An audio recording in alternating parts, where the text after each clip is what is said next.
My name's Joanne, I'm 29, and I just pulled off the most satisfying revenge of my entire career.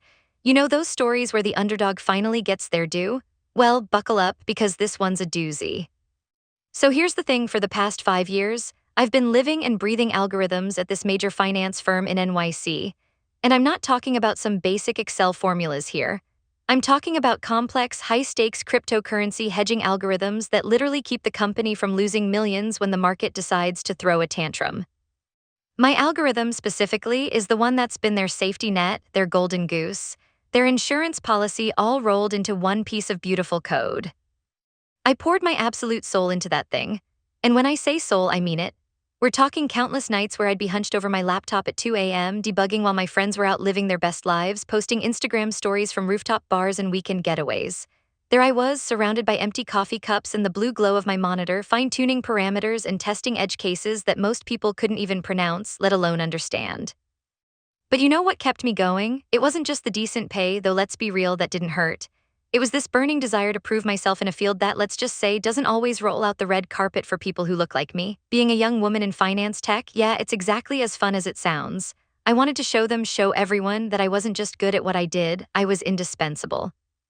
And trust me, I put up with a lot to get there. The microaggressions were like a daily vitamin at this point. You know those subtle little moments that make you question if you're being too sensitive? Like when I deliver a flawless technical explanation about market volatility and risk management and I'd catch those surprised looks.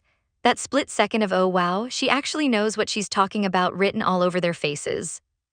As if my MIT degree and 5 years of experience were just for show.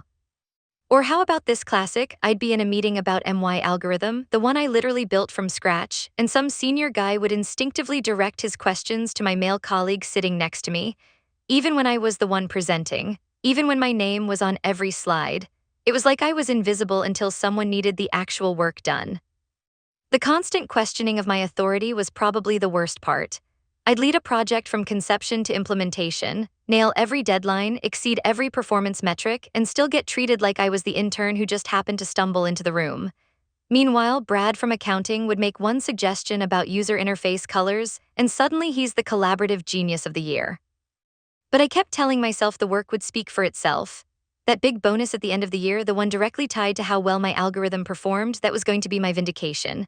My proof that I belonged at the big kids table, $90,000, I had it all planned out, down payment on a small condo in Brooklyn, something with actual character instead of my current shoebox apartment where I can literally touch both walls if I stretch my arms out. This wasn't just about the money, though. This was about finally having something tangible, something stable that proved I'd made it. Growing up, we moved around a lot. When I was a kid, my mom was always chasing better opportunities, better neighborhoods, better schools.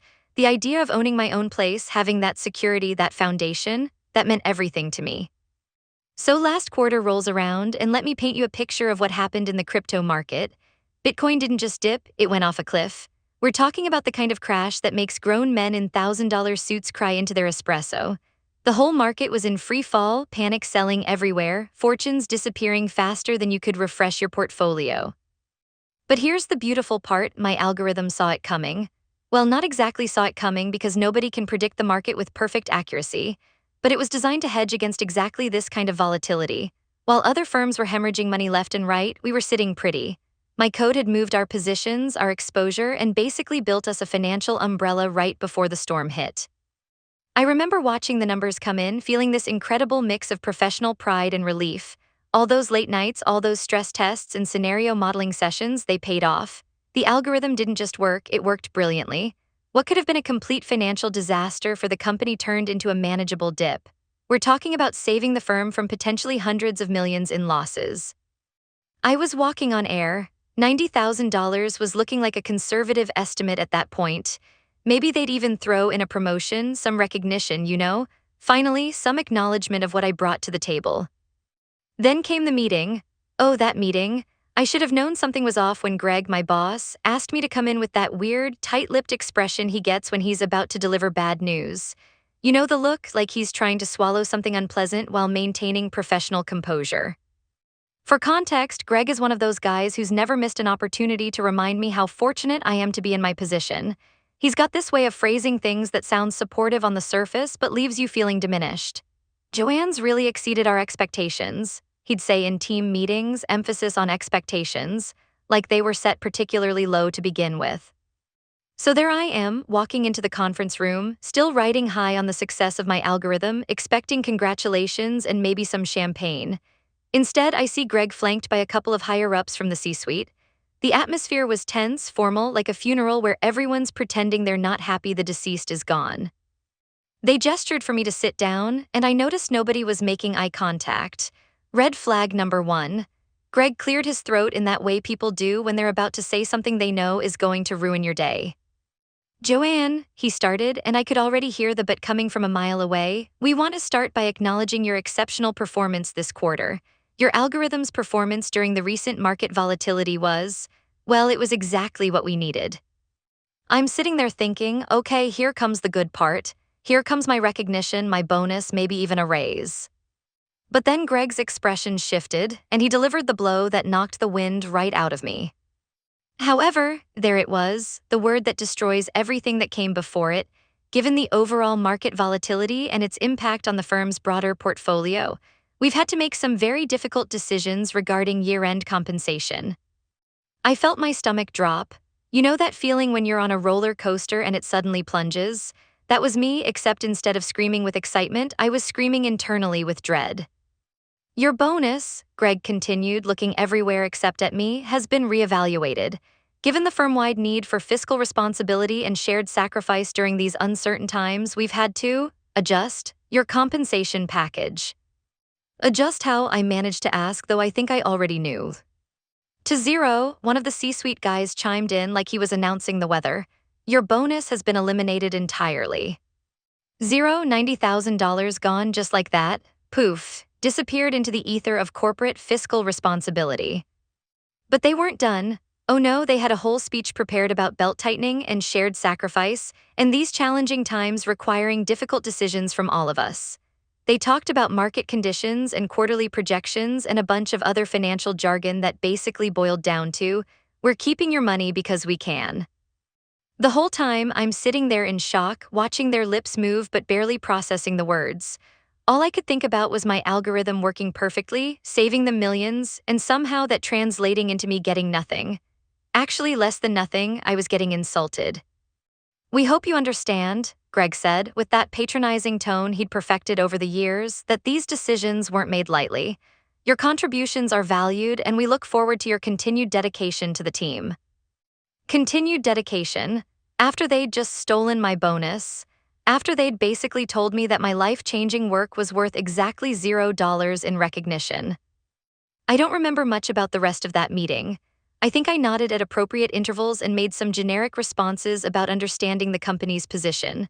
But inside I was burning.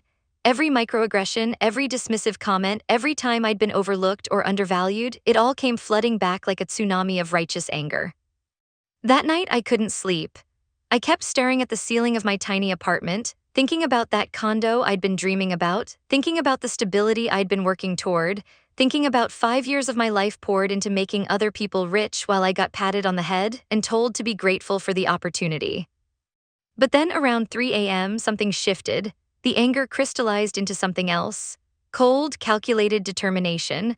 I realized I wasn't as powerless as they thought I was. In fact, I held more power than anyone in that company realized. See, when I built that algorithm, I didn't just write code, I engineered a masterpiece. And like any good engineer, I built in safeguards, not just for the obvious stuff like market crashes or data corruption, but for other scenarios. Scenarios I'd hoped I'd never need to consider. There was this one particular piece of code buried deep in the algorithm's architecture. I called it the safe switch in my documentation, though I never documented what it actually did. It was designed to look like a legitimate for extreme market conditions or system anomalies, but in reality, it was my insurance policy. The switch essentially throttled the algorithm's efficiency, not enough to break it or cause obvious errors that would be too easy to detect. Instead, it made the algorithm less aggressive in its hedging strategies, less precise in its calculations, less profitable in its outcomes. It was like putting a governor on a race car engine. The car still runs, still looks fast, but it'll never reach its full potential. I'd written it during one of those late nights when I was feeling particularly paranoid about job security. Call it intuition, call it preparation, call it whatever you want.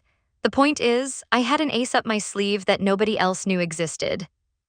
The next morning, I got up and went through my normal routine: shower, coffee, subway ride to the office, but inside I felt different, calm, focused, like a surgeon preparing for a delicate operation. I walked into the office with my usual professional demeanor, said good morning to the receptionist, grabbed my second coffee of the day, settled into my desk like it was any other Wednesday. Nobody suspected anything because there was nothing to suspect. I wasn't planning to delete files or send nasty emails or make some dramatic scene. I was planning something far more elegant. I logged into my system with the same password I'd used for 3 years, navigated to the algorithm's core configuration files, found the section of code I'd written during that paranoid late-night session months ago, and with a few keystrokes, literally just a few lines of modified parameters, I toggled that switch. No alarms went off, no error messages popped up. The algorithm kept running, kept processing market data, kept making trading decisions. Everything looked perfectly normal on the surface.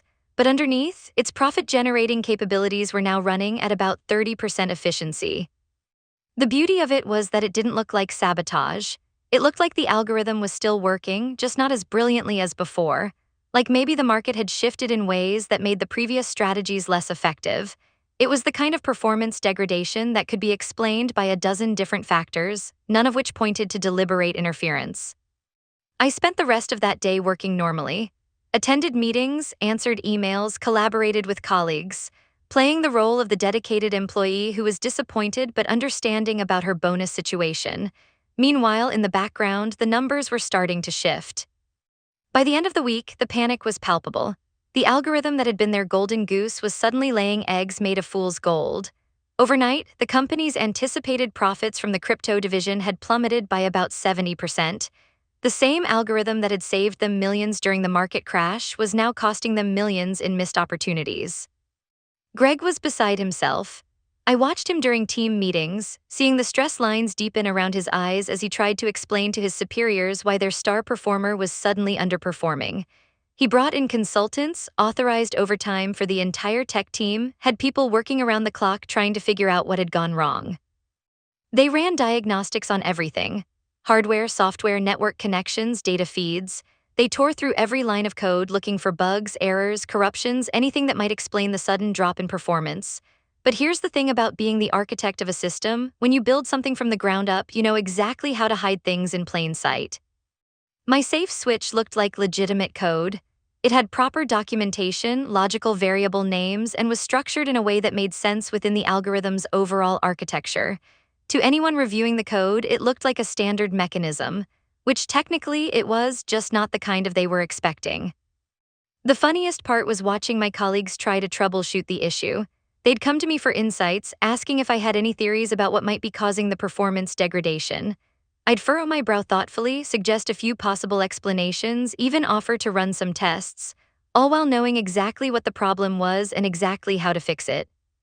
Maybe it's a data latency issue, I'd suggest during one troubleshooting session, or possibly the recent market volatility has shifted some of our baseline assumptions.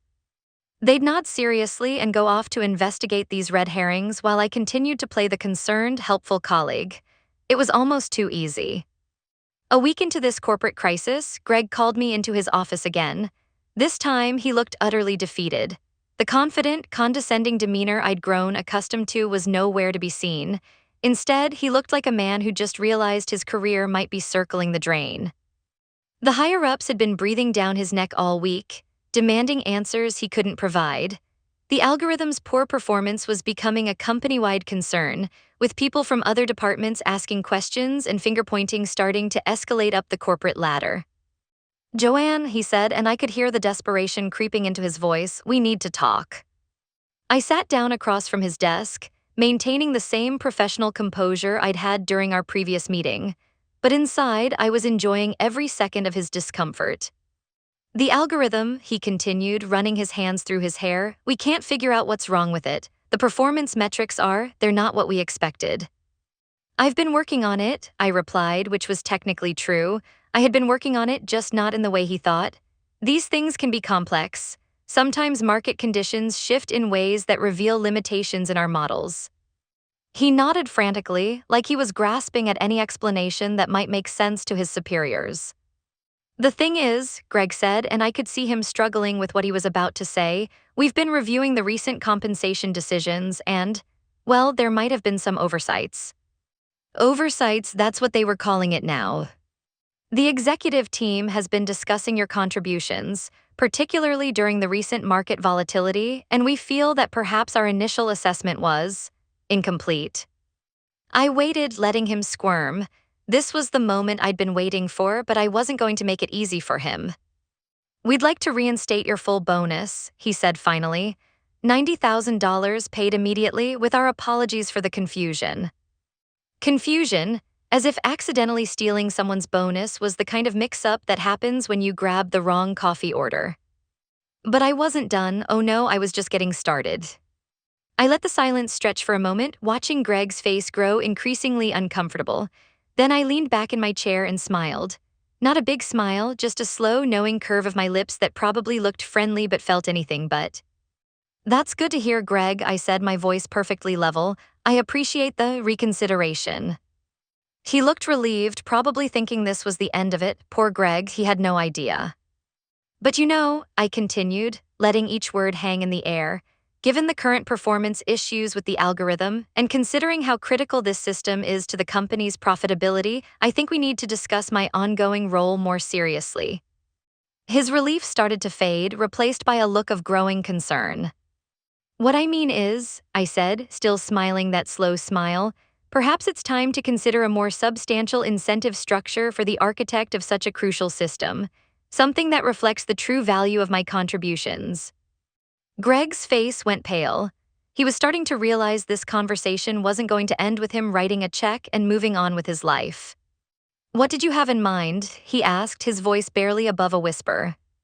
A performance-based equity stake, I said, like I was discussing the weather. Say 1% of the fund's profits going forward.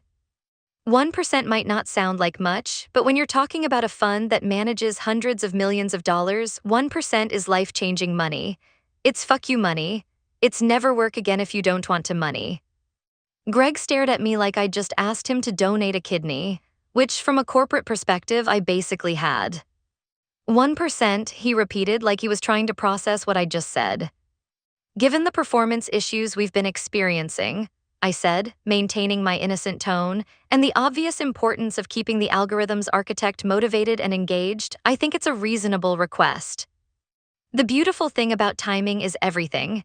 Here I was, making this demand right when they were most desperate to fix their mysterious performance problem, right when they needed me most.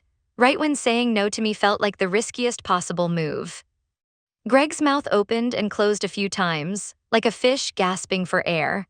I could practically see the calculations running through his head, the cost of giving me equity versus the cost of continued poor performance, the risk of me leaving versus the risk of me staying but remaining unmotivated. I'd need to discuss this with the executive team, he stammered. Of course, I replied graciously. Take all the time you need. I'm sure they're just as eager as you are to resolve the current situation. That afternoon, I watched from my desk as Greg shuttled between conference rooms, having hushed conversations with various executives. I could see the stress radiating off him from across the office. Phone calls were made, doors were closed, voices were raised behind soundproof glass. By the end of the day, Greg appeared at my desk looking like he'd aged 5 years in 8 hours. We've reviewed your proposal, he said, trying to maintain some semblance of managerial authority. The executive team has agreed to your terms, 1% equity stake in the fund's performance, plus your full bonus reinstated immediately. I nodded like this was exactly what I'd expected, though inside I was doing backflips. Not only had I got my bonus back, but I'd leveraged their desperation into a deal that would make me financially independent within a few years. That sounds fair, I said, as if I hadn't just extracted a small fortune from them. I appreciate the company's commitment to recognizing value. Greg winced at the word value, probably thinking about all the value they'd tried to shortchange me on just a week earlier. There is one thing, he said, his voice carrying a note of desperate hope. The performance issues with the algorithm, do you think? Is there anything we might have missed? Any angle we haven't explored? I pretended to think about it, putting on a show of deep consideration. You know what? I said finally. Let me take a fresh look at the system architecture. Sometimes when you've been troubleshooting for a while, you can miss the obvious solutions.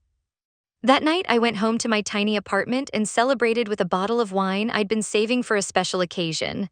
This definitely qualified. I'd not only gotten my stolen bonus back, but I'd turned their betrayal into the best career move of my life.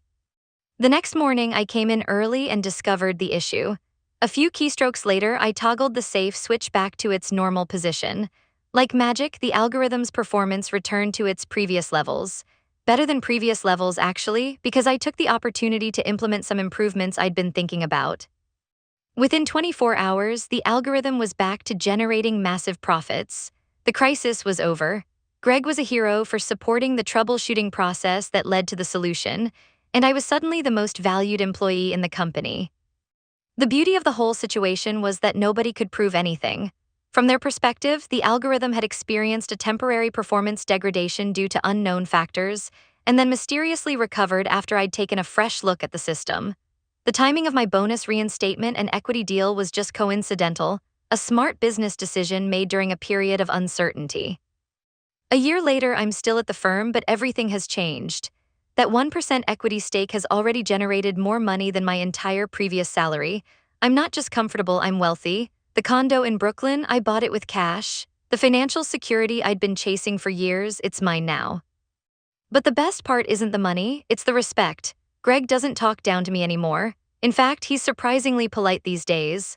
Funny how quickly attitudes change when someone's contributions are tied directly to the bottom line. The microaggressions have largely disappeared, replaced by genuine deference to my expertise. The other executives treat me like the valuable asset I always was, but now they act like they know it. My opinions carry weight in meetings. My recommendations get implemented without question. I'm not just the person who built the algorithm, I'm the person who saved it when it was broken. Of course, I'm the only one who knows the algorithm was never actually broken. That the crisis was manufactured, controlled, and resolved entirely on my terms. That every dollar of my current wealth was extracted from them as payment for years of being undervalued and disrespected. Some people might call what I did unethical, manipulation, sabotage even, but I prefer to think of it as delayed justice. For 5 years, I gave them everything I had, my time, my expertise, my dedication, my brilliance, and they responded by trying to steal the one reward I'd earned. They taught me that loyalty is a one-way street in the corporate world, that being indispensable doesn't make you immune to being screwed over, that sometimes the only way to get what you deserve is to take it. So I took it, and you know what? I sleep better at night now than I have in years, not just because I'm financially secure, but because I finally got the recognition I deserved. I proved that I wasn't just another employee they could push around. I was the person who controlled their most valuable asset, and it was time they learned to treat me accordingly. The funny thing is, I'm actually a better employee now than I ever was before. Not because I'm more skilled, I was always skilled, but because I'm working on my own terms with proper compensation and genuine respect. When you're not constantly fighting for basic recognition, you can focus on doing what you do best. My algorithm continues to perform brilliantly, generating millions in profits and keeping the company's crypto exposure perfectly hedged. I've implemented several improvements over the past year, each one making the system more efficient and more profitable. The difference is, now I'm compensated appropriately for those improvements. And every time I see Greg in the hallway, every time he nods respectfully and asks how the algorithm is performing, I smile that same slow smile I gave him in his office that day. Because we both know who really holds the power in this relationship.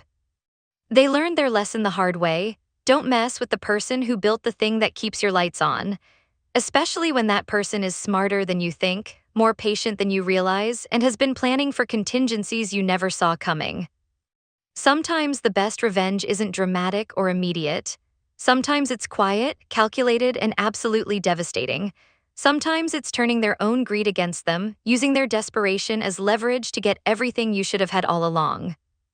And sometimes, just sometimes, the underdog doesn't just win, they rewrite the entire game.